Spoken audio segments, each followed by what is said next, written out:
Hello, bonjour à tous, je suis très heureux de vous retrouver pour une nouvelle vidéo. Après avoir parlé la dernière fois du duel opposant Zinedine Zidane à Ronaldo, aujourd'hui on va s'attarder sur l'opposition entre les deux plus grands joueurs des années 70. D'un côté Johan Cruyff, de l'autre Franz Beckenbauer, le Hollandais volant contre le Kaiser. Bienvenue dans le Ballon d'Or, c'est parti.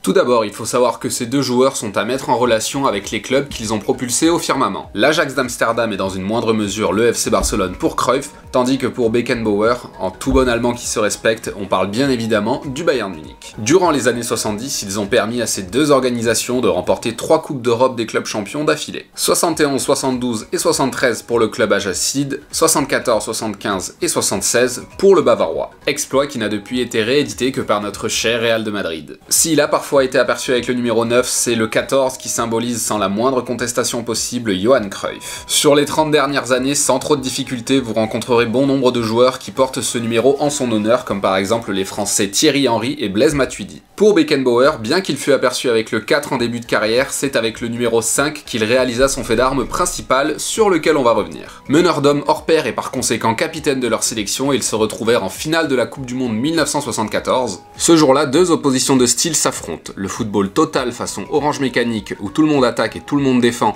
avec Cruyff en guise de chef d'orchestre contre l'organisation allemande et la consécration du poste de libéraux dont Franz Beckenbauer est le créateur. Ces deux préceptes font que nous avons sans doute affaire aux deux plus grandes équipes des années 70. Reste une question en suspens, comment les départager? Avec ce trophée que Johan Cruyff a remporté à 3 reprises contre seulement 2 pour Beckenbauer, entre 71 et 76, seul le russe Oleg Blokin put contester leur hégémonie dans la course au Ballon d'Or. Avec les championnats et les coupes nationales que le Hollandais gagna en plus grande quantité que l'Allemand? Non, pas vraiment, le trophée qui nous intéresse, c'est celui-ci. Effectivement, lors de la finale de 1974, c'est bien la RFA de Beckenbauer qui s'imposa. Cruyff n'eut pas d'autre choix ce jour-là que de voir son plus grand rival réaliser un doublé Euro 72, Coupe du Monde 74. Sans parler de ses places de vice-champion du monde et d'Europe acquis à 10 ans d'intervalle. Mais si leur carrière de joueur fut sensiblement la même, leurs ambitions d'entraîneur furent à l'opposé l'une de l'autre. Alors qu'il n'a pas encore fini sa carrière de joueur, Cruyff sait que son avenir se situe de l'autre côté de la ligne de touche. Il prend en charge le FC Barcelone avec qui il remporte la Coupe d'Europe des clubs champions en 1992. Parmi ses disciples, un certain Pep Guardiola à qui il fera boire ses paroles pour les répandre à travers le monde du foot. Et c'est véritablement la propagation de ces évangiles qui permit à l'héritage de Cruyff de perdurer. On pense à Frank Rijkaard dans le passé, Guardiola du coup aujourd'hui,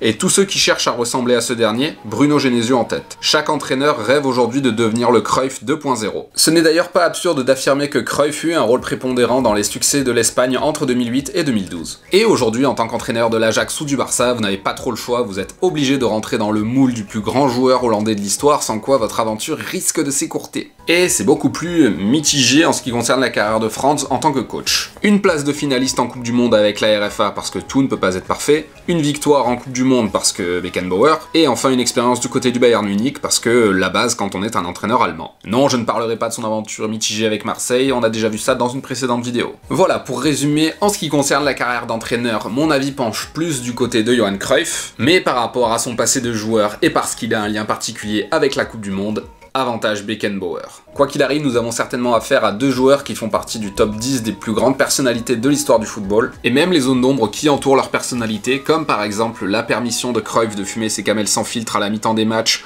ou encore les aveux de Beckenbauer sur l'injection de son propre sang pour obtenir un effet dopant. Tout ça ne suffira pas à noircir l'héritage laissé par les deux hommes. En effet, les deux personnages laissèrent derrière eux, entre autres, un patrimoine de génie et de détermination. De génie, comme lorsque Cruyff tire pour la première fois de l'histoire un penalty avec l'aide d'un de ses coéquipiers, totalement raté dans le futur par Pires et Henry et remis au goût du jour grâce à Messi et Suarez, et de détermination comme lorsque Beckenbauer, en demi-finale de Coupe du Monde, continue de jouer malgré une clavicule cassée. Pour les concurrencer en termes de rivalité footballistique, on peut vous citer Pelé et Garrincha dans les années 60, bien que ça ne dépassera jamais le cadre du football de club. Maradona et Platini dans les années 80 avec un net avantage pour l'Argentin. Zidane et Ronaldo sur la fin des années 90 et le début des années 2000. Et bien évidemment Messi et Cristiano Ronaldo sur une période qui commence à s'étendre sur plus d'une décennie, putain ça fait long. Et pour vous dire, même la mort de Cruyff ébranla Beckenbauer qui le présenta à ce moment-là comme son frère. Et voilà, je pense que ce sera tout pour cet épisode du Ballon d'Or, j'espère que ça vous a plu. En attendant la prochaine vidéo, portez-vous bien, champion du monde, ciao.